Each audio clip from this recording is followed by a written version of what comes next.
Have you ever wondered why a honeybee dies after it stings you? It's a tragic act of ultimate sacrifice, a life given to protect its colony. But why does this happen to bees, while their cousin, the wasp, can sting you over and over again? The answer is all in the anatomy of its stinger. Unlike the smooth, needle-like stinger of a wasp, a honeybee's stinger is barbed, covered in tiny, sharp hooks. When a bee stings something with thick, elastic skin like ours, these barbs anchor it deep inside. As the bee tries to fly away, the stinger is violently ripped from its abdomen. This isn't just a minor injury, it's catastrophic. The stinger takes with it parts of the bee's digestive tract, nerves, and muscles. This massive internal damage means the bee can't survive for more than a few hours. It's the fatal price for defending the hive.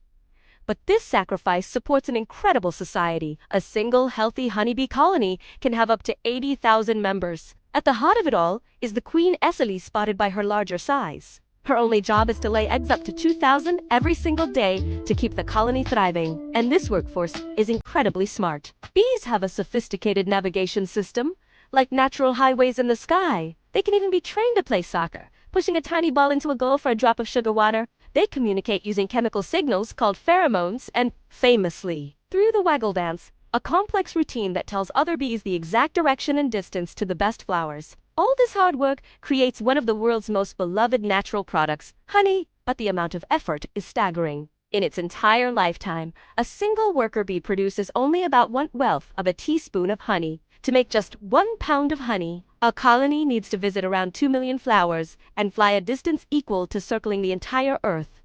And just like us, after a long day's work, they need to rest. Bees sleep 5 to 8 hours a day, and scientists believe they might even dream. Now, for a surprising fact, only female bees can sting. That's because the stinger is actually a modified ovipositor, the organ used for laying eggs. So, if you see a bee, only the ladies are packing heat. Even the queen has a stinger, but hers is different. It's smooth, without the fatal barbs, so she can sting multiple times without harming herself. She rarely uses it though, saving it for battles against rival queens inside the hive. Speaking of stings, have you ever wondered where the most painful place to be stung is? One brave scientist, Michael Smith, stung himself on 25 different parts of his body to find out.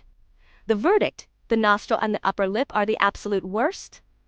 The least painful, the skull, and the tip of the toe. Despite their painful defense, bees face terrifying enemies. The Asian Giant Hornet, also known as the murder hornet, is their worst nightmare. A small group of just 20 of these hornets can wipe out a colony of 30,000 bees in a few hours, literally decapitating them. If these hornets were to decimate bee populations worldwide, it would be an ecological disaster, affecting everything from our food supply to the cotton in our clothes. But some bees have a brilliant defense. The Japanese honeybee doesn't try to sting these giant invaders.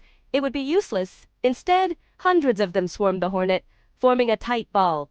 They vibrate their flight muscles, raising the temperature inside the ball so high that it literally cooks the hornet to death, a temperature the bees themselves can just barely survive. So how do you tell a bee from its more aggressive relative, the wasp? Bees are typically fuzzy, plump vegetarians, only interested in pollen and nectar. Wasps, like yellow jackets, are sleek, smooth, and have that distinct narrow waist. They're predators, hunting other insects or bothering your picnic. And crucially, a wasp's stinger is smooth. It can sting, withdraw, and sting again without any harm to itself. So, the next time you see a honeybee, remember, its sting isn't an act of aggression, but a final, fatal act of defense. It's a small life given for the good of a magnificent, hardworking colony. Thanks for watching, and if you learned something new, don't forget to like and subscribe for more amazing facts about our natural world.